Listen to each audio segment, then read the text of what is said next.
ராம விஜயம் பாகம் 18. அவர்கள் எல்லாம் அயோத்திக்கு திரும்பிய பின்னர் சித்திரக்கூட்டத்தில் இருந்த அந்தணர்கள் ராமனிடம் வந்து, ராமா, உனது மனைவி மிகவும் அழகாக இருக்கிறாள்.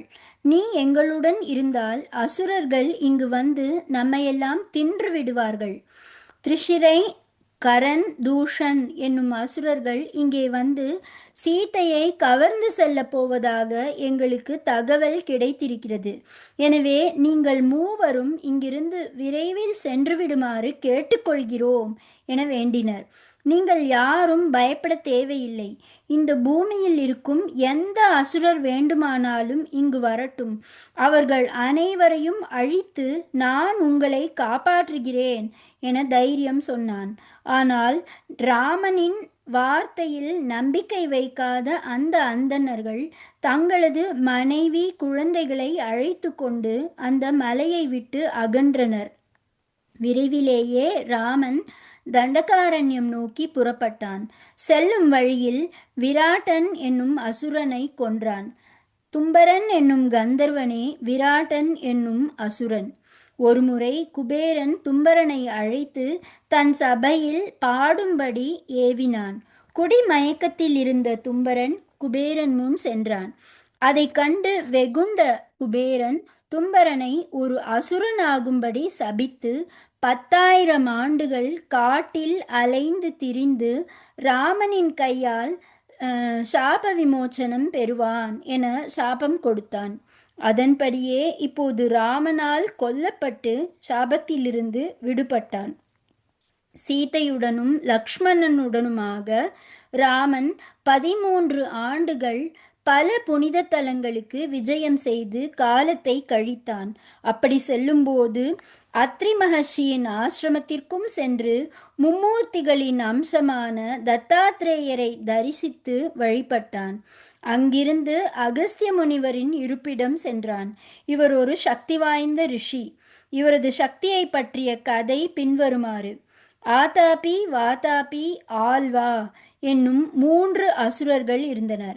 சிவனிடமிருந்து பெற்ற ஒரு வரத்தால் இவர்களுக்கு எவரையும் கவரச் செய்யும் வலிமை இருந்தது. இந்த சக்தியினால் அவர்கள் பல பிராமணர்களை கொன்று தின்றனர். வாதாபி உணவாகவும் ஆல்வா தண்ணீராகவும் மாறிவிடுவர்.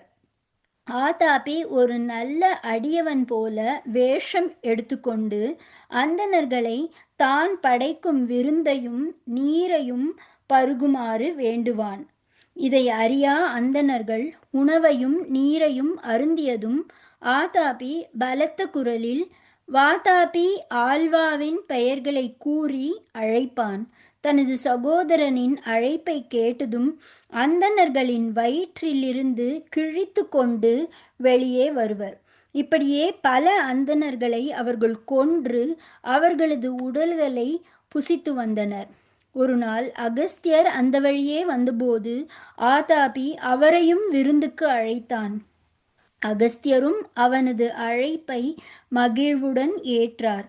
விருந்தை உட்கொண்டு நீரையும் அருந்திய பின்னர் வழக்கம் போல ஆதாபி, வாதாபி, வெளியே வா, ஆல்வா வெளியே வா என கூவினான். ஆனால் அவன் திடுக்கிடும்படியாக அவர்கள் இருவரும் அகஸ்தியரின் வயிற்றை கிழித்து கொண்டு வரவில்லை. வாதாபியை தன் வயிற்றிலேயே ஜீரணம் செய்துவிட்டார் அகஸ்தியர். எப்படியோ அவரது வயிற்றிலிருந்து தப்பிய ஆல்வாவும் ஆதாபியும் பல்வேறு வடிவங்களை எடுத்துக்கொண்டு தப்பியோட முயன்றனர். ஆதாபியின் தலையை அறுத்து அகஸ்தியர் அவனை கொன்றார். ஆல்வா தப்பியோடி கடலில் தன்னை கரைத்து கொண்டான். அகஸ்தியர் அப்போது அந்த கடலையே தன் உள்ளங்கையுள் எடுத்து அதை குடித்து அந்த அசுரனையும் அழித்தார்.